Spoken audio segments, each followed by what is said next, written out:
Салам достор. Эч ойлонуп көрдүңүздөр беле? Бир имаратты куруу үчүн канча жумушчу күч керек? Ал имаратты куруу үчүн орточо канча күн сарпталат? Имаратка кеткен чыгымдардын жалпы көрсөткүчү канча болот? Бул үч суроого бир сөз менен да жооп берүүгө болот. Ал сөз математика.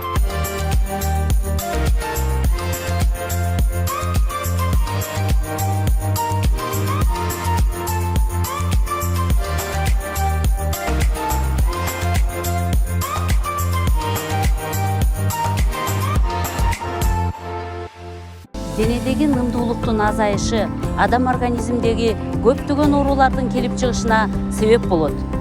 Бул үчүн биз ар күнү адамдарга суу ичип турууну сунуштайбыз.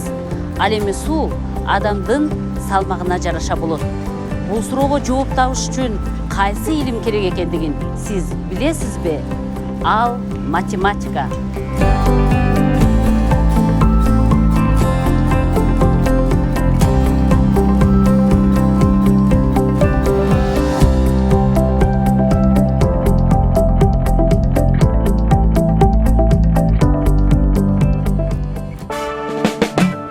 Саламатсыздарбы?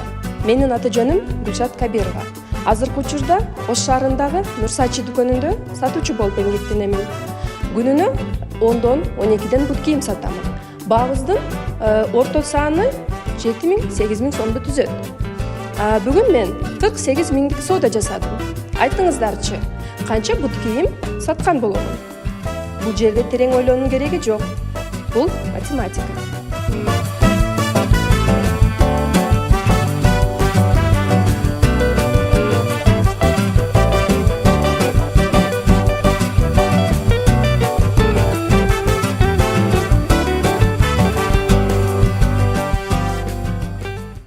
Ар бир кесип ардактуу дейт.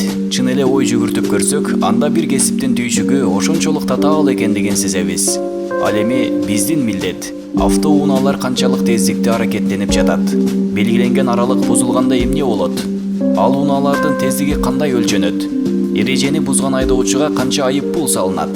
Мен өз кесибимде бул суроолорго жооп табуудан кыйналбаймын.